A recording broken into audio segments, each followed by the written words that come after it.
hardware, but also plenty of cool software to pick up. Little plug there for Norton. But yeah, looking at this matchup coming on through, we do see RoX and Mouz Sports coming back and forth here in this best-of-1 series that started off the round 1. Both teams very, very strong, have a lot of potential here with the fact that, of course, they have made it through the Western qualifiers. First place for Mouz Sports, third place for RoX, and yeah, they are raring to go to earn some points here in the Cup itself. So just looking at the points values currently, it looks like Mouz Sports has picked up 30, whereas RoX has not managed to stag any, but definitely going to be looking forward in this next match here. So going on into the draft. Thank you guys so much for tuning on in. Once again, I am Blaze, joined here by Triumphant Man. How's it going? Yeah, it's pretty good. I should also mention here that Mouz Sports, they won the toss-off, decided to go with the Radiant side and handed first pick to RoX. And they've decided, well, they're going to burn through a lot of their time here, and they decided to go with the Magnus ban first. Now, this is a hero that a lot of people expect to be banned quite frequently. That said, a lot of teams have been ignoring them. Mouz Sports going straight for that Wisp ban. It's a hero they ban tons, and I don't think they go a game without banning Wisp, but the other teams that ban it, they pretty much first ban it as soon as possible. But going back to the Magnus, I mean, this is a hero that used to get banned tons, and now it's more the Lifestealer / Batrider tend to pick up the bans, and Wisp, of course, as well. And I think it's just coming down to the fact that a lot of people are just getting better. A lot of teams are just getting more comfortable playing against Magnus and getting more used to dealing with him and managing to space out and make sure they don't get caught in those huge 3 to 5 man RPs. Exactly that. So, yeah, Mouz Sports, interesting potential for them to pick up they have the second pick here, so they have a lot of great heroes to deal with certain selections. They start off with the Lifesteal and the Wisp ban, which are considered two of the most powerful heroes right now as far as first pick potential for RoX. But definitely, that gives them a lot of flexibility. They can build their team lineup the way they want to, but that does mean that RoX, of course, try to pick up the most powerful hero in their arsenal here to start things off. The Batrider is still in the pool, just something that they do like to pick up from time to time on solo. You kind of YOLO solo, loving to jump in with the Batrider Blink Dagger, but we'll see if that's what they opt for, or if they're going to change things up a little bit.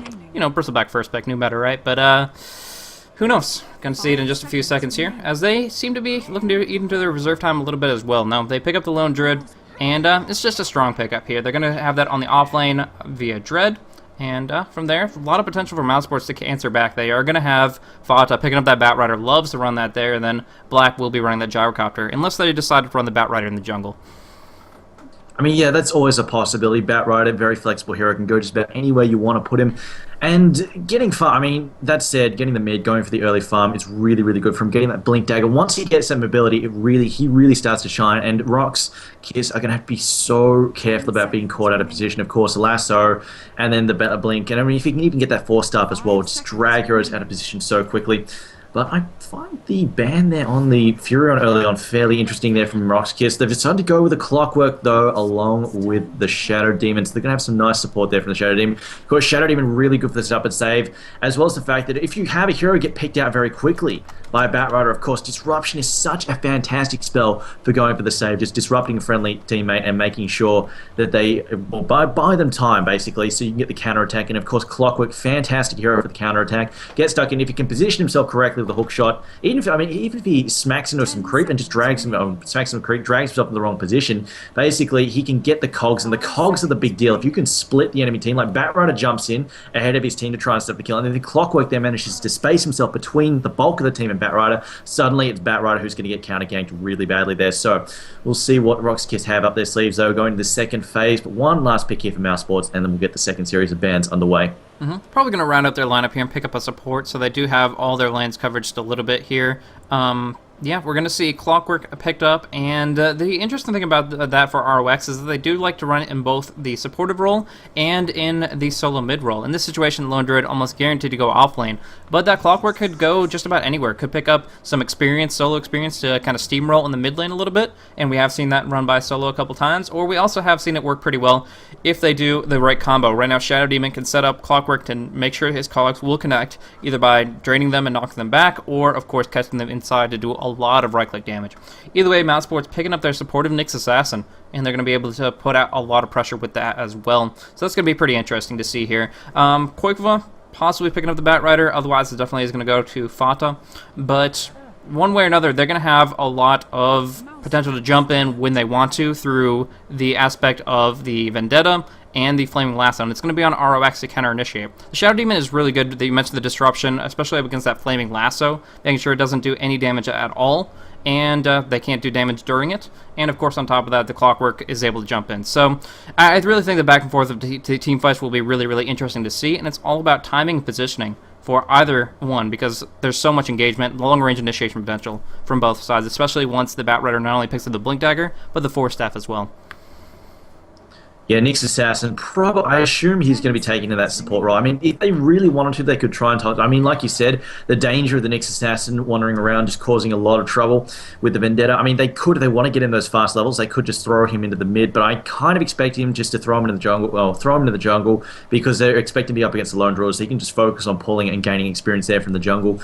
And that leaves Batrider free to take that mid. But, I mean, if they really, really wanted to, they could throw a mid, but I kind of doubt it's going to happen. Now, I had something else I was going to bring up about RoX.KIS's lineup, but I've forgotten what it was.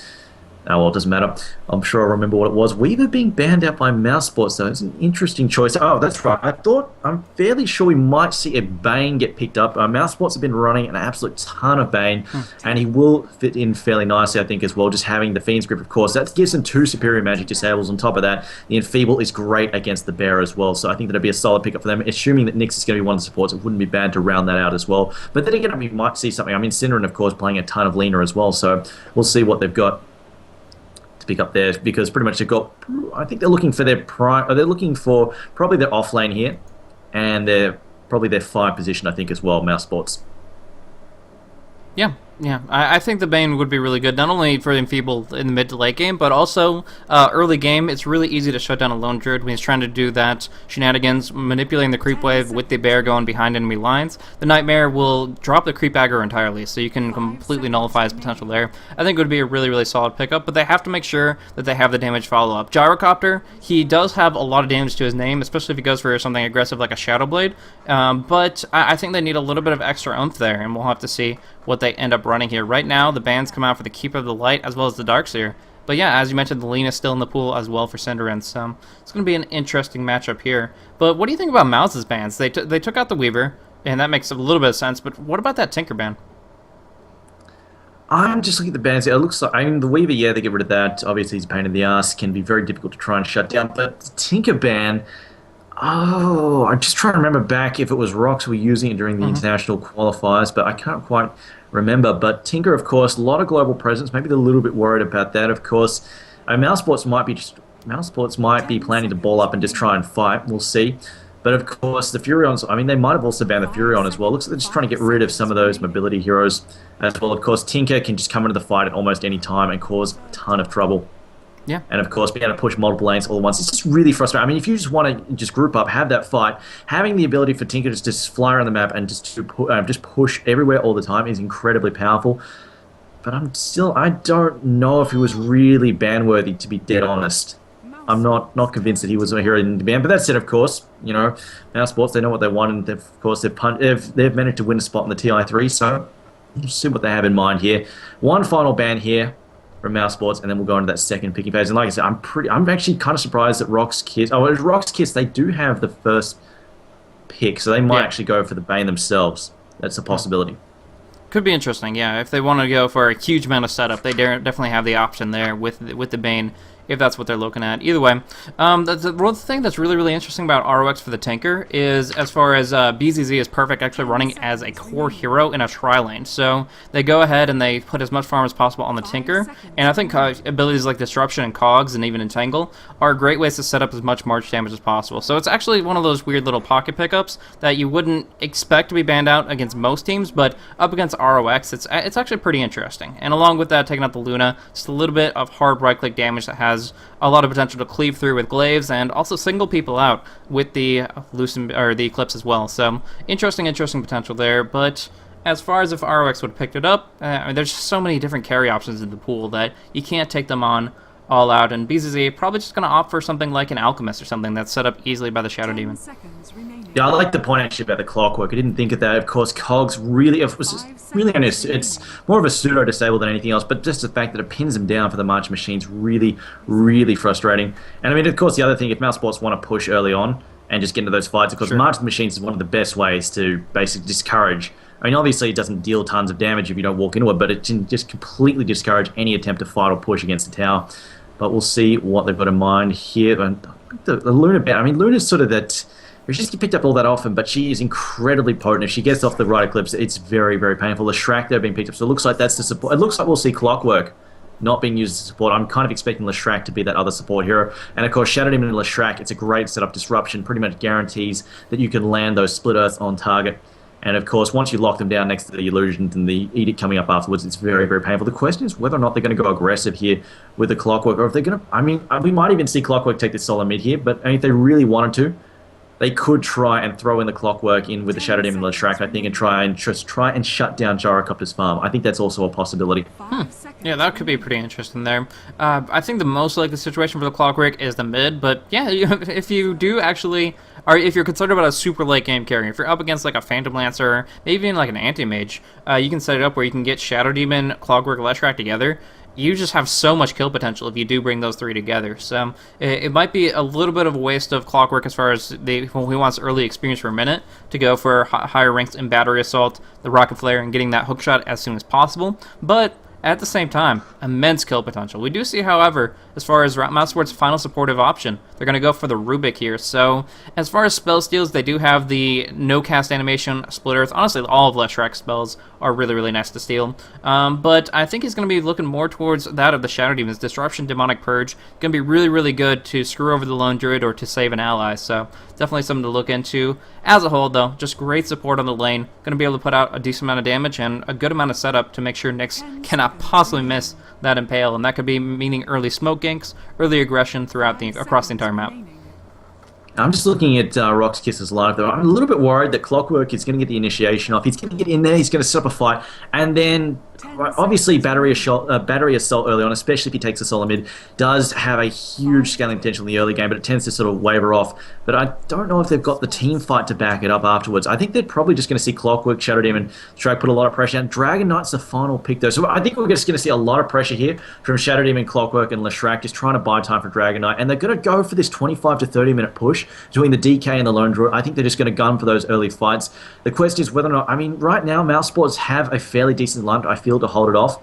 Because Gyrocopter, you know, while he's not a hero like Anti-Mage or Phantom Assassin where he takes a long time to get rolling, he can participate in those early fights. So if RoX.KIS get fresh and decide they want to try and start something, Gyrocopter can participate. Obviously with Rocket Barrage and the cooldown, he can deal out a ton of damage in return. So they will need to worry about that quite a bit. But that said, I am a little bit worried about the supports on Mouse Sports. They fall behind. I mean, if RoX.KIS get the pressure down early on, put Nyx and Rubik behind, we may see just a position, RoX.KIS run into a position where Lone Druid and DK, they don't have enough CC to slow them down. They don't have enough burst damage to knock them down. And this might be their answer. The Queen of Pain being brought in here, the burst damage to try and basically fend off the early aggression from RoX.KIS. Yeah, I really like the Queen of Pain pickup. They needed damage. The Nyx Assassin isn't going to be able to Vendetta strike down a Dragon Knight or through a Lone Druid. They have too much armor. And so if you want to focus down those high-priority damage dealers, you're going to need some extra magic. And that's where the Queen of Pain comes in. Fodder going to be picking her up on the mid lane, whereas Bat Rider is going to be picked up by Koikova on either the top lane or that jungle. And then, of course, they have their nice little defensive tri-lane of the Nyx, the Rubik, and the Gyrocopter to make sure that Black is just farming away. So, going to put them in a nice aggressive position towards the mid game. But yeah, in the meantime, I'm curious to see how this Dragon Knight plays out. Right now, he's been picked up by BZZ, so probably going to play him in a carry role rather than what we see most commonly in the Eastern scene, which is running him as a mid. So, interesting, but heck, that's a lot to disable. You set up the Disruption into Split Earth, you will land that Dragon Tail, and from there, that is a lot of time that you just can't do anything at all. So it might mean that Koikova has to immediately go down to the jungle. But for right now, starting off with some HP regen and heading up towards that top lane.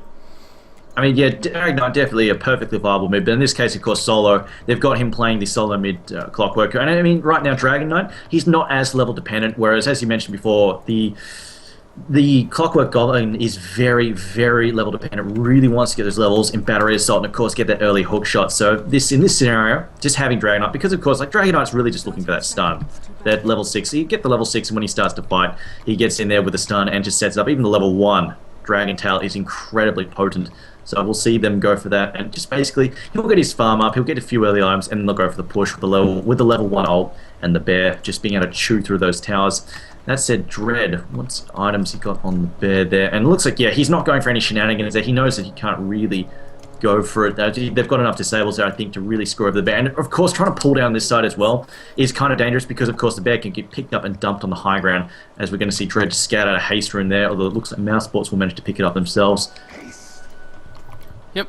So we do see right now, at least for right now, that the bear is trying to stay active, getting pinned in a little bit. This actually, the rocket barrage is one of the best skills early on against this bear. They should be able to bring it down with that stun connecting. Pause, going for the lift. There's another barrage connecting on this bear, dropping it quickly. And despite the stat shield, despite some HP regen, if he goes for the lane, the time that he puts into turning around, it's dead. And with this haste rune, actually, they're just going to bring it down 100% right here, popping off a clarity, getting 100 gold for Syndrome, well worth it. And that really screws over the lone druid. Like, he has 50. I am really surprised. Why did he do that? I mean, like I said, he knew that there were like a whole bunch of stuns. He knew the BZZ Black was going to be down there rather with the gyrocopter with the rocket barrage. I just don't know why he thought that was a good idea. Yeah. To be honest, huge mistake, honestly, because now he's going to try to go into the jungle, and all he can do is like pull the creep wave away and right-click them at maximum range. He's still taking a lot of hits here. He's just not in a great position because 25 seconds is going to be that cooldown timer on the bear, so loses out on the first almost 2 minutes of his jungle. And on top of that, handing 100 gold over to Cinderin to start up his killing spree. He's going to go ahead and pick up boots very, very early on as a result, and they get uncontested opportunities to independently farm the neutrals here. So really good start for Mouse Sports. Black going to have his guaranteed solo lane. Interesting pickup of the Basilius here. It almost implies that they want to push, but they really don't have the team lineup to do that. So I guess he's just going to use it for gradual mana regen and plenty of farm before he moves in towards an aggressive build of like Phase and Drum, because you certainly wouldn't go for the Bassi if you were looking for a Midas. Yeah, well, I mean, he's got complete free farm there, so early items, it's going to be very easy for him to pick up. But it looks like RoX.KIS are going to counter and say, you know, and Barrow is actually, Mouse Sports have completely said, screw the top lane, no point trying to do this suicide lane, because, of course, I don't think you'd last 5 seconds there. You've got Disruption to set up 2 stuns, and, of course, Dragon Tail has a massive stun length, so for a level 1 stun, so I really think he's made the right choice to abandon that lane. It is going to give away a free tower, but at the same time, it's not going to be too much of an issue. And once that lane pushes down, then he can use it a bit more safely, because then they've got to worry about, of course, the mid rotating there to just cause them a bit of grief. Queen of Pain, though, already bringing out the bottle, will start regenerating mana and just start spamming away at Clockwork. Clockwork, though, of course, also has his own 1-up, so it's going to be a lot of nukes back and forth there. Just basically, I think, there we go. This is going to, use that to farm there. They're trading nukes, trading hits once again, and in fact, Pass is in fact going to the top lane. This, I think, is an interesting choice. Yeah. He's very squishy. It's dangerous, but one thing to mention is RoX.KIS push hasn't been as effective as they wanted to be. Almost both of Yoel's edicts were almost useless. He took a couple tower right clicks, fell back, and wasted half of the first. They were able to fortify the second, so it's an okay for him to fade bolt, counter push a little bit, and just continue to delay this push. They wanted this tower at 2 minutes, and now it's 3 minutes in, and it still stands. So in this position here, Mousesports gotta just really feel confident about the fact that their towers aren't just dropping 100%, because this lineup gets even scarier from here. Level 6 Dragon Knight, level 7 Lone Druid, pushing monsters, and so every little bit they can to turtle it up, they're going to take, and that's why Pause is up there, as well as getting some solo experience when the lane does head his direction here. Yeah, I can agree with that, just buying some time there, because, I mean, the longer that RoX.KIS aren't rotating these supports, because, like, we're still going to stay up here to continue the push, so I mean, you buy another 2 waves, that's another 4 minute, where these supports aren't rotating to mid to cause grief for Queen of Pain, and just helping Solo get ahead there. Speaking of which, he is a little bit behind Queen of Pain, 10-1 versus 18-11, and he's mostly, I think, just using the Rocket Flare there to continue the last hit. He is indeed maxing out, oh no, he's actually maxing out Rocket Flare. I thought he'd go for Battery Assault first, but he says, you know, I want the Rocket Flare to help me last hit and harass this Queen of Pain instead. Should mention Batrider has just cleaned up his hard camp stack there. I think he had 3 or 4 stacks, and he's now managed to get up to 800 gold. Still camping on it though. It looks like he's just going to rush straight. Oh no, he's picked up a boots. Yeah, he's gone for the boots, and there is also a smoke on the Radiant Courier. Although the Dire also had their own smoke, Leshrack's been carrying that around for a little while now. It looks like they're going to get ready to rotate and go for that gank, although they've been scattered out by Mouse Sports up in the top there. So Black is actually turning on his Bassi, has 2 waves as well as a siege creep. They did a perfect single pull, which would, in a pub game, inadvertently push the lane and feed away golden experience, but in this situation, is allowing them to put a bunch of tower damage down on the tier 1 bottom. So, although there's some harassment back and forth in mid, the end result is that, honestly, it almost seems like Mouse might take this tier 1 on bottom before the tier 1 on top falls, which is great for them. Actually did miss, unfortunately, First Blood. Sonic Wave committed to that Clockwork. He was doing some cog harassment, but as soon as it was on cooldown, that was Fanta's opportunity to jump on in. Blink, had the damage and just was able to burst him down very hardcore. So nice for him. Gets a ton of solo experience and a magic wand on top of that. So great position here. We are already talking about the CS advantage of 25 to 15, and now getting that solo kill is immense for Fata. Yeah, I mean, you could really see that one coming. Solo was hiding behind his tower a good distance, and Queen of Pain just said, you know what, you're down low enough, just calculated, said, you know what, counter the damage, said, yeah, I can kill you. All I got to do is jump in and press 2 buttons, and you are going down so quickly, it's not funny. So we've got Vanscore there. Of course, Vanscore, one of the better support players out there. He's not doing too well at the moment, still looking for those boots, still feeling fairly povo at the moment. Pasto still sitting up in this top lane, just trying to ward off this push, and it looks like Leshrax has said, you know what, stuff this. I'm not too worried about the tower, we're going to get it in the next few minutes anyway. Let's just focus on these pulls, get his own gold up and running. And he's actually got some counter wards there as well, but he's just going to try and get that gold rolling. In fact, he's going to go for a double pull here, going to try and deny the full wave. So they're not even worried about getting this tower at all. They said, you know what, Pass, if you're going to come up here and delay the push, you're going to sit up here and get no experience and waste your time completely while I'm going to get this extra money and get ahead of you. So I think it's a smart transition there from RoX.KIS, changing their plans. Got to say, Solo, though, does need to be careful. Queen of Pain going to have her ult up in about 50 seconds, could make another run on him fairly easily. Yeah, does have the hook shot for a little bit of extra utility there. He's going to pick up an Invisor into boot, so in a good spot for him, but still so far behind when you compare him to the Queen of Pain, who's going to have that treads in a very short time period. And along with that, I agree with you that Paz is kind of limited on the top lane with those pulls, but that's experience that's just going to go to Synderen instead, since he gets 100% of those neutral pulls off. So Paz is still getting something up here instead of absolutely nothing. And yeah, on top of that, they're doing so darn well in the bottom lane that I feel it makes up for it as a whole. Looking at the gold graph, we are going to see a 1,500 gold advantage for Mouz Sports, and even more than that on the experience. So really, really good position for them. And yeah, Black just farming away. Phase boots up, probably going for either a BKB or the Drums of Endurance next, after he at least picks up a magic wand.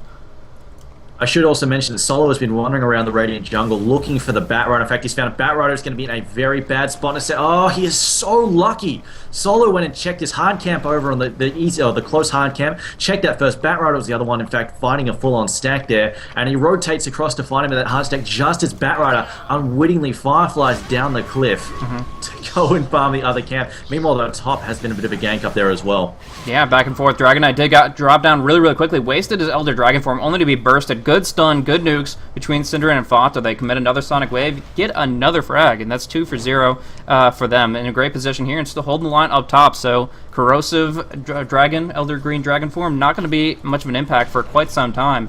And on top of that, yeah, your main carry has been dropped down, so an immensely important kill. And on top of that, yeah, Solo not able to find a pick-off himself. Not sure if he could actually have killed a Quakeval Solo, since the Firefly can go over top of the cogs and just only force the knockback, but still, in this position, Mouz is just amazing. They have such great GPM on the Gyrocopter because of his CS, the Queen of Pain getting a couple kills, and the fact that their towers are still alive just shows their resolve in this difficult position where RoX.KIS could be putting a lot of pressure out. A couple misplays on their part between Dread and I think a little bit of aspect of the Yul's Edicts is definitely something to re-examine, but as a whole, they still have the opportunity to bounce back. We do see Dread picking up level 7, does have the Demolish up and available, and as a whole, if they do start going for a little bit of 5-man Dota, they have a lot of potential as long as they don't get completely destroyed by Sonic Wave Calldown. This is true indeed, and it looks like Lone Druid has managed to recover nicely. He hasn't been pressured in this jungle, so now that he's actually got his bear back, he has caught up quite nicely, so he'll be doing okay at the moment. Is working towards an armlet, should have it fairly shortly as well. Has got the helm as well as the gloves. So see some rockets coming top to harass Pass up here. Going to cop that one, just clips on the edge, and the gank's going to swing around here. Nyx, though, doesn't quite have Vendetta, still in level 5. They need to be careful they don't line up for a stun here. Carapace going to catch him out, though. Nicely played there. Queen of Pain jumping in, throws down the screen. The Edict comes out though, but he will be burst down there. In fact, Nick's going to take that one with the mana burn. Yeah, and it's only 1 point Edict, so even the post-mortem damage output is not going to be substantial. And Quakeval has farmed up his jungle substantially enough to pick up the Blink Dagger, so Ryza didn't TP up to the top lane, but I guess he assumed that the aggression was over and he could just kind of fall back from there. So good communication. But now it's actually going to come to a close here. Clockwork jumping in on top of Cinder, and he's dead in moments with that double damage. Right now, Pause looking for that entangle, but no, there's a telekinesis. They have to commit the demonic purge, but they should be able to bring him down here. Fade Bolt not going to do much to save him, and he does get dropped down. So they do lose 2 heroes, and that was just them extended a little bit too far. Get opening window for Dread to just battle cry down this tower. Fortification popping off once again. But they are going to be able to bring it down in the end and really, really need this gold. They've been far behind in the beginning, but they do get it without it being denied, and Dredge should be moving in towards his armlet at a relatively good timing. Yeah, I mean, I can't really fault them there. They didn't really expect the Clockwork Goblin to jump them like that. Black, though, trying to take down this tower. We're going to have the port bottom, and it's going to be denied. So, unfortunately, it's going to... Oh, no, he's going to try and sneak in there. Doesn't quite get it. Lone Druid getting that deny off just in the nick of time. Queen of Pain finding a haste rune up at the top rune. Tried to bring down... the mid, though, to gank. Yeah, she tried to bring down the solo Clockwork, but unfortunately just couldn't do enough damage. Even committed her Sonic Wave to try to finish him off before the TP expired, but miscalculating. And just wasting it entirely. He heals up back up to full and can come back out swinging. So, that's another thing that Fata doesn't have. He does have a haste rune, but getting the tower denied and then losing that Sonic Wave cooldown, it kind of shifts the momentum in favor of RoX.KIS. Although we do see a pickoff down on bottom with the Bat Rider using that Blink Lasso to great effect. Yeah, I mean, Queen of Pain, I don't think she was going to get him just because Clockwork, obviously, has actually gone straight for the tread, so he's actually kind of tanky for 10 minutes, and he's got over 1,100 health here, so he's pretty much very, very difficult to take. I mean, the only person with more health right now, I think, is a Lone Druid. Of course, tons of health there with his true form.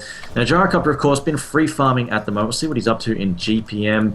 Goblin, yeah, Gyrocopter is about to hit the 400 mark. That's it. Dragonite is almost the same there, of course, has had a free farm himself, so Black pretty much keeping par with Dragon, or Dragonite pretty much keeping par with Black there. BZZ is perfect. Looks like BZZ might be going for an armlet of his own, or is that could actually be a Helm of the Dominator. We'll see what Dragonite decides to go with there. It is an armlet, yeah. So it's on the courier, so he's going to set it up and get an armlet of his own, which, yeah, it's a nice balance between damage and, of course, it's able. Now we do see initiation down on Black, though. They did smoke up. Call down does turn the damage around. They're actually going to have to fall back from here. The Demonic Purge will do some damage. With that Soul Catcher active, they just didn't feel confident in that position. There's too much turnaround potential. If anybody TP'd to the Tier 1 bottom, they could have been completely screwed over. Just, they wanted to find somebody, but Gyrocopter is a little bit too big right now, sitting at level 10 already.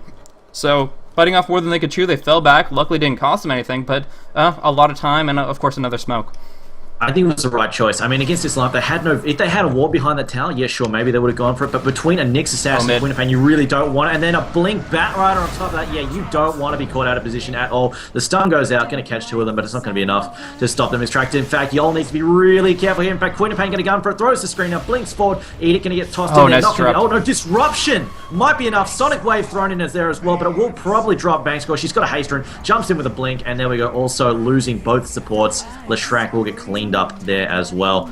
But I mean, yeah, that's a team you don't want to be caught out of position for even a second. Y'all really did not need to stay there. Really miscalculated the fact that Queen of Pain would just jump straight at him. Said, you know what, you're squishy as all hell, let me just jump you. Exactly that. And meanwhile, Black just doing a little bit of split push, moving and farming up his BKB. Solo TP's in to defend it, but he still took off a huge chunk of the tower. 1,000 HP gone for that thing.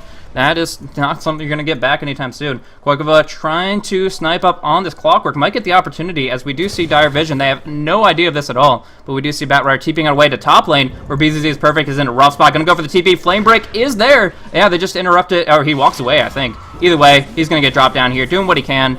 But it's just not enough. He was overextended by far. And once those TPs came on through, it kind of sealed his fate. Yeah, well, he was trying to TP out, then saw the port coming in from Nyx, said, you know, I'm probably not going to make it in time. You know, he should have made it in time, I think. No, the Flame Break was there. So, I mean, he didn't cast it, but he had it available. Yeah, it's true. That is true. You know, it's not going to happen, so yeah, just trying to back off. Didn't happen. We'll get brought down. So it looks like Lone Druid going to try and take the mid tower, though. Doing a fair amount of damage, but it looks like this defense is coming out right now. There we go, Pass moving up. Pass has actually opted to go straight for the Urn of Shadows instead. And I mean, they're doing a fair amount of fighting, so definitely worthwhile, I think. Yeah, he'll definitely get some Urn charges really early on, and some good spell steal action. He's used his Rocket Flare actually a lot. He was able to just pick off a kill long range with it, and in general, he's just been pretty active across the map, and that little bit of extra oomph for at least scouting does help them quite a bit here, because they have the mobility. They certainly do. They have Blink on Queen of Pain and on Bat Rider, so they can just jump into wherever they want as long as they know what they're up against. So, kind of state of the game. Right now, we do see 5,000 gold advantage. We also see moving in towards 7,500 in the experience department. Mouse Sports certainly have the advantage, and it most likely will stay that way, but there is some right-click potential. BZZ and the Lone Droid both having armlets means that they can stand and deliver quite a bit. So He doesn't actually have an armlet. Oh, he doesn't? Look at the bear's items. That's really weird. He just bought the Mithril Hammer. Okay, I saw the Helmet Iron Will. I saw the Gloves of Haste. I assumed he had it by now, but he committed 1,600 gold to something else. He would have had the armlet, but instead is going for that Maelstrom. So, Helmet Iron Will plus Maelstrom. We'll see how it pans on out, but yeah, he does want that Maelstrom, it would seem. Yeah, I mean, you've already committed this much to the armor. I figured he would have finished it, but okay. Dread has a plan. We'll see what it is. Meanwhile, though, top lane going to be pushed here with the illusion there. Queen of Pain is going to deal some damage. They're probably not going to bring it down unless... I'm assuming somebody's going to put up there and defend, although that said, Queen of Pain, a lot of burst potential. Her ult's back up too. I think she's going for the BKB first. Firefly blink in the mid lane. Dread in some serious trouble here. Call down as well being thrown in. There's telekinesis. I don't think Dread's getting out of this live. No way at all. 4v1. Not fair odds at all. Yeah. And despite all that health, very easy to bring him down. They will take the tier 1 tower for it, but Queen of Pain pushing up the tier 1 up top already means it's just a trade. They force out the fortification, delaying it a little bit, but yeah, Edict Dragon Knight will chip away and finish it off. Luckily, the tower is still standing for RoX.KIS, so they actually do get a little bit more out of it, but now that the tier 2 pressure is coming in, I think that kind of changes around quite a bit. If they get the tower kill here, Gyrocopter has his BKB. We do see Dragon Knight actually getting the deny up against Fata, just kind of back and forth here. Now the one wanting to jump in since Dragon Tail is such a long duration, and Queen of Pain has a lot of potential to damage her on down, but either way, some chipping away at the top tier, the mid tier 2. But we actually see a turnaround here. Dragon Knight is able to use his armlet, gets his stun off, and brings down Fata, and that was just overextended. You can't go up against that Dragon Tail and expect to accomplish much. Looks like Synderen will drop down in the mid lane. Nice double impale, but 2 right clicks should finish it off. Fonscore, where are you at? We need a Rocket Flare to finish it off here. Oh, you missed out a top lane. Dragon Knight, unfortunately, just got drilled there by a Fable just as he turned his armlet off. He thought he was safe, and Rubik just jumped in from the trees. Yeah, I believe they had Firefly vision, too. Like, a quick popping off his Firefly allowed Rubik to see it coming, and yeah, really nice for him. And stole the Dragon Tail, too. Oh, that's good. Of course, he doesn't have the ultimate, so he has to make it melee range, but if he can telekinesis somebody close, that Dragon Tail, such a long stun. Oh, yes, indeed. I was also that Queen of Pain kill. I mean, I saw that one coming. It's just like, Queen of Pain, what are you doing? What are you doing? You're going to get whacked. And she did indeed. But it looks like Cogs get thrown down in the jungle there. They are just going to retreat, though. RoX.KIS just going to back up, as it looks like Dread has gone back to the top lane of farm. What's he got in his bear now? Where is that bear? Is it dead? I think it's dead at the moment. Yeah, can't see what he's got on the bear anymore. He has nothing on the bear. But, yeah, we do see hasting away, solo, trying to fall back. He needs some tank. He really does. He wants to jump in and maybe get a 4-staff so he can shift things about a little bit. He did pick up the Maelstrom for the bear, so that's cool. But initiation on mid. Oh my gosh, that double Sonic Wave Scream. There's a nice defensive disruption, but here comes a Flame Break. There's the lift going on in. Vonscore will be stunned and out, but they're not going to follow it beyond that. They got the last track. They committed an ultimate and a half, and they're just, okay, we'll walk away from there. So they got some good abilities back and forth. They pick off the last track. They're taking that away, taking that to the bank. But what do they do beyond that? They have Blink moving towards Force. There's the BKB on Gyrocopter. Koikubo pops out that Firefly, gets vision on BZZ, but that disruption is up and available, and he knows that he cannot just go for a pickoff. And both teams have disruption. Rubik, in fact, trading out his Dragon Tail for the disruption there. And in fact, they probably would have lost the Clockwork as well. RoX.KIS probably would have lost that Clockwork, but Shadow Demon managed to jump in there with the disruption for the save. Now, BZZ still has a fair amount of time left in his Dragon form. They could go for this mid-tier 1. And in fact, I think Mouse Sports are just going to sack it. Although that said, Queen of Pain is skulking behind them. They might jump in there. They will get the Tower Destroyer. Disruption being thrown in there on the Dragon Knight by Rubik. They will just back off here. Queen of Pain deciding not to jump on top of them. I mean, you really didn't want to. If he jumped in there, he'd probably just get Dragon Tail and destroyed. Queen of Pain, though, actually now she doesn't need to worry about that. She's got the BKB just brought up. Yeah, so Fata a little bit overextended and a little bit over-aggressive, as he kind of tends to be in some circumstances, up on that top lane. But now, making up for it, he has the BKB, and the only thing he really has to worry about is that Entangle. It does disable Blink, but can even BKB out of that if the time calls for it. Either way, he's in a good position to be aggressive. He can go back to his previous mindset. You know, don't even learn your lesson. Just pick up a BKB, and suddenly you can be as balls to the wall, as aggressive as you want to be, and there's really not much they can do to punish him, because he can jump in against the Clockwork, against the Lash Rack. They're really not going to do too much as long as he has allies nearby. Speaking of, trying to put some pressure down on the bottom lane, they should be able to push down this tier 2 very quickly. It's only sitting at 500 HP thanks to the action of Black on that gyro. I mean, the one thing he does have to worry about, if he gets too cocky, he can jump in and just get hit by a hook shot and then cogged in. And if he's already burned his blink to get in, he may be in a spot of bother. Especially if they can start throwing the Edict in over the top. It looks to Firefly, going to blink forward, going to catch Dread there, going to catch him out, dragging back in. Oh, hook shot just misses there. Impale, telekinesis being stacked on top of each other. Doesn't matter though, they're throwing the Firefly up. Flaming Cocktail as well. Knockback Queen of Pain jumps in there. There comes the BKB. And now BZZ can't throw down the stun. Fade Ball getting tossed in there. BZZ, cooldown coming in as well. Rocket going to go and catch Solo, stun him out. Flaming Cocktail tossed him once again. The Molotov Cocktail thrown in. Going to bring down both the Shadow Demon as well. And now Clockwork also very low. Trying to retreat into the trees. May actually manage to escape there. Yes, they're not going to jump him. It looks like Mouse Sports said they've taken enough blood. Their hunger is sated. They will back off here for the most part. That Queen of Pain, triple 3-man Sonic Wave, and he has reached his level 11, now level 13, so he did have a huge amount of damage coming on through, and the disruption was just about half a second too late, so they got all 3 of them in that and just cleaned house. Really, really good start for them. Of course, Dread just kind of being found out in the jungle. The Quickvoa on the Batrider sees the bear, and is like, I know a Druid's nearby. Pops off Firefly, gets the vision, and gets the pick off there. So, unfortunately, I think that fight would have been a lot different if Solo had gotten the hook shot successfully, because he could have actually gotten the cogs in the middle of things, pushed people back, and then the incoming Leshrac, Shadow Demon, they would have been able to make a lot happen. But instead, they lost the lone Druid, and Clockwork got in a bad spot, so he was on the run from the start. And from there, it was all she wrote for them. Mouse Sports just taking it away, and now their gold advantage is insane, sitting up 7,500 and even more so in experience. Wow, almost 14k. And so you can see that in the levels, almost a maxed ultimate on Gyrocopter. He is almost level 15, only one more level after that until he has rank 3 call down, which on top of the Sonic Wave, it's just going to melt everybody. Yeah, I mean, this is where they really wanted those early BKBs, but going for the Maelstrom and then the Armlet, not going to defend them from that. Also, things going bad to worse. Black just took a triple stack Ancients, cleaned that up nice and easily. Of course, has that Helm of the Dominator, the Lifesteal, keeping him in play there against those. But we see some BKBs being built. I think Clockwork has picked up an Overclock. I think that's going to be BKB. Could be an argument, but I kind of doubt it. Pretty sure it's going to be BKB, like you said, just to help him avoid all that magic damage, partially from the Queen of Pain, the cooldown, and of course, you've got to consider Nyx Assassin does have a bit as well. Speaking of Nyx Assassin, Synderon's going to scout this out, may even set up a fight for his team, has plenty of time on Vendetta here. Solo just being caught out there, and it looks like, yeah, here we go, Clockwork going to come in there, throws out a Flame Break. Not going to go for it, though. And just shows how broke these supports are in this defensive position, just trying to keep their wards active. They can't afford sentries. They don't have dust. So Synderon can play like this and just be more and more aggressive. Soon enough, his Vendetta is going to have a much more substantial uptime when he hits 11. And as long as RoX keep this trend up of not having detection available, that means they can't bring him down, or he can just initiate at any angle he prefers. So just really, really good, and it looks really, really bad for RoX.KIS. I mean, right now, they're up against a couple of BKBs, the perfect initiation, and yeah, there's really nothing to stop Mouz at this stage in the game.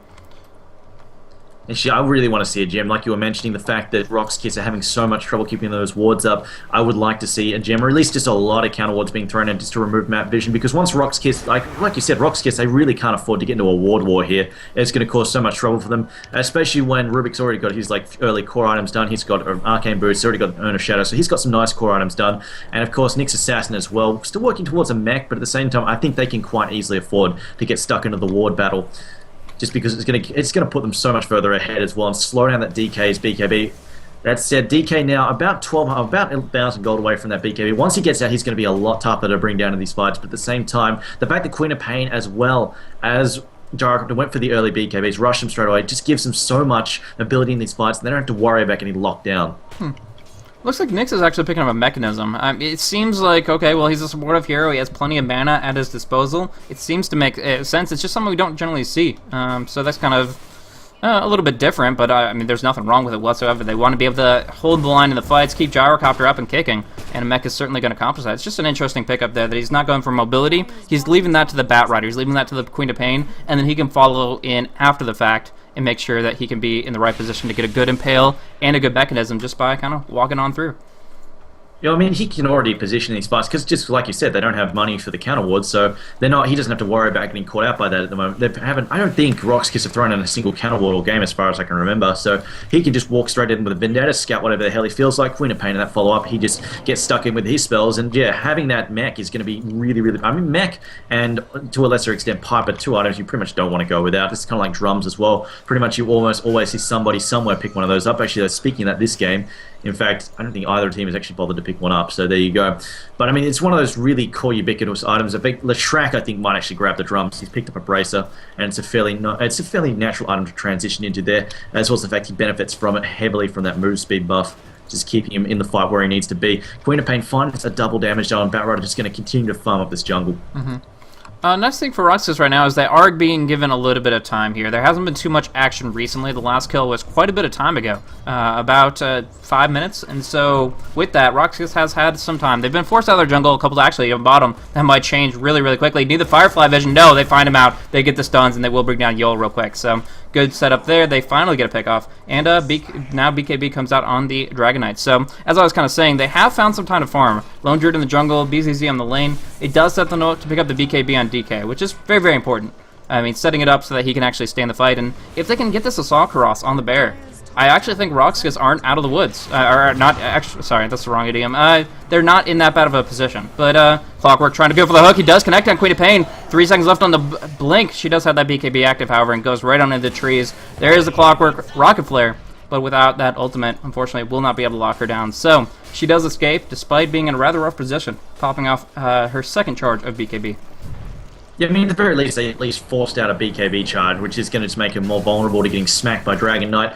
I do like the fact that I just wonder why with the bear. Like, did he get the helm, like the Helm of Iron Will, just purely for early regen for the bear? I think it gives armor, it gives regeneration. Maybe just said, you know, this is really cost-effective defense for the bear.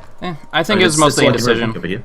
I think it was he wanted armlet. He realized he decided he needs to pick up his farm if they're going to win this game at all. And Maelstrom is the farming item. Has more offensive potential, and it brings down creeps that much more rapidly. So Kazza picks up the Helm of Iron Will, but knows that's not where he could let it end up, because as the momentum is shown, they are still very far behind in gold, even though he's gone for a farming alternative. So I think it was indecision. But the Helm of Iron Will, it's not like it's a complete waste of gold. It is giving those defensive properties, as you mentioned. This is true. Queen of Pain, though, picks up an Ultimate Orb. Looks like she's well on her way. I assume that's... I mean, that might... Ooh.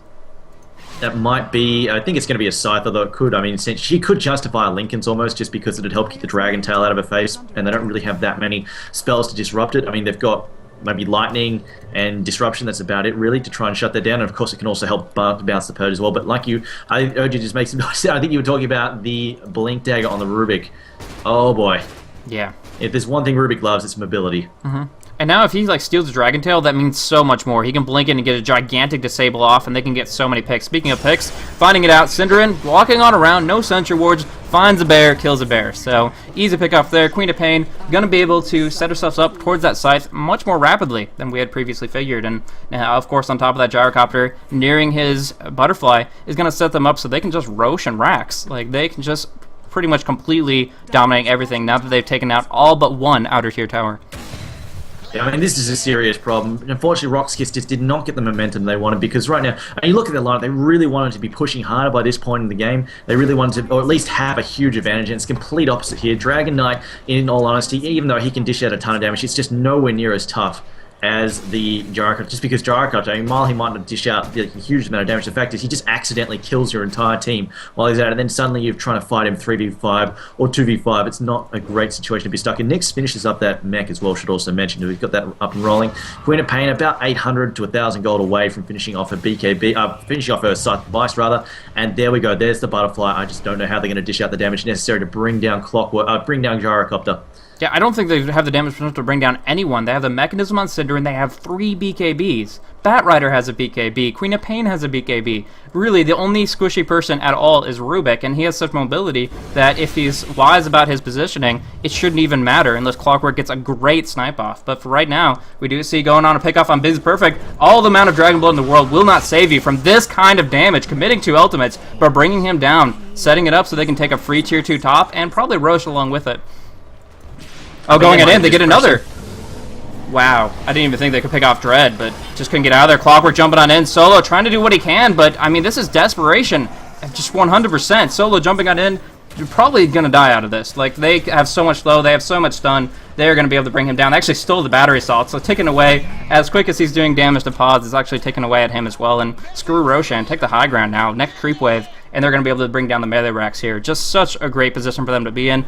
And I feel like RoX.KIS just handed them those kills. The Dragon Knight, he was out of position, out towards the middle lane, like towards the river.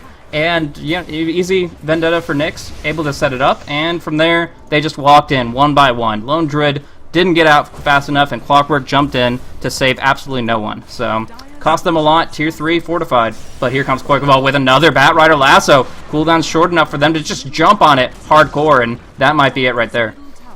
I mean, you can't hang around the river when you've got no ward vision. The enemy has triple blinks and an invis hero. It's just not going to end nicely at all for you. But there we go. There's that melee rack's going to fall fairly shortly. Clockwork's got his ult. They might just try and jump in with a last-ditch defense here, though. Then with the Hex go down, Yol's going to get dropped very quickly. As we see Dragon Knight, though, going to pop his BKB and his ult, going to jump in there with the level 2 ult at the moment. Dragon Tail goes down, catches Black. Black really not caring, though. Just rides out that stun quite happily. Queen of Pain going to jump forwards once again. It looks like BZZ just going to have to back off. He can't stand up against that fight. There goes Clockwork as well.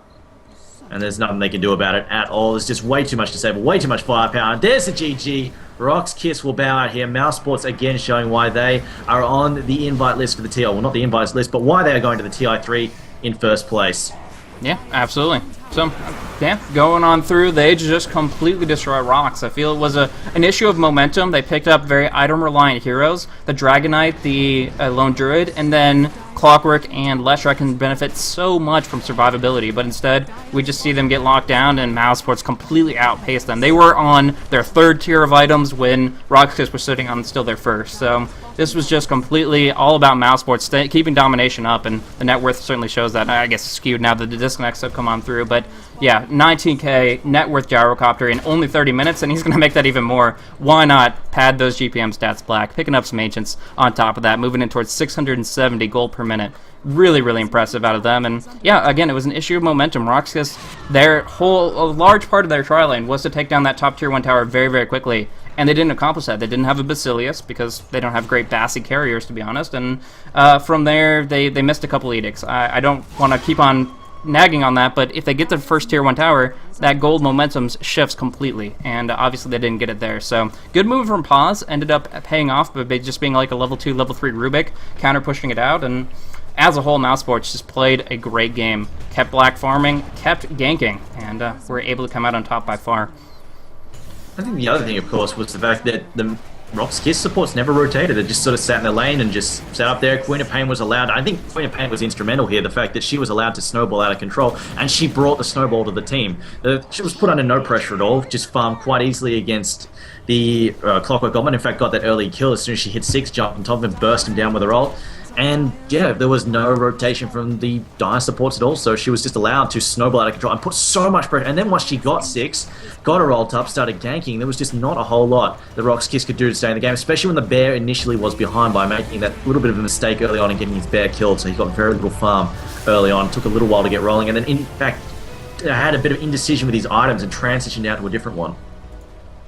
Exactly that. So I definitely like the point that you made specifically about the rotation of the sports. I mean, the fact that a First Blood came out from a Queen of Pain 1v1 kill at like level 6 or level 7 really shows how ineffective this Shadow Demon Leshrac really was, because it's Shadow Demon Leshrac. It's a huge kill potential. Just go in, Disruption, Split Earth, Edict, you have that. But with Koikova dodging out the off lane entirely, they really didn't accomplish much on the top lane and move anywhere else. So I'm not sure exactly what was in their heads at the time, but it certainly wasn't that bloodthirst that we kind of know RoX.KIS for a little bit. So they need to kind of step up the aggression a little bit, move it, and react a little bit more actively if they're going to be able to compete with high-tier teams like, of course, we've seen Alliance of Fnatic earlier, and now Mouse Sports really stepping it up and showing that with this roster, although it's been shifted up a little bit recently, that they can accomplish so much. So really, really smooth game for them. Very convincing. 32-minute win. The end kill count is 28-4. And that's all she wrote on that one. Mouse Sports advancing into the next one. Our next match is going to be, it looks like it's Evil Geniuses versus Kaipi, and we'll have that coming up in just a few minutes here. But I want to thank you guys once again for tuning on into the Premier League. This is the Reavers Cup, our cup number 2, moving in towards each team which getting points for each cup, moving in towards that Super Cup, which of course, or actually I think we call it the Premier Cup now, and that sets it up so that they can get the cash prize, which is $15,500. A shout out to Norton for providing that cash prize value, but other than that, thank you guys so much for tuning on in. We'll be going on into the next game in just a few minutes. Again, Evil Geniuses versus Kaipi. Thanks for tuning in.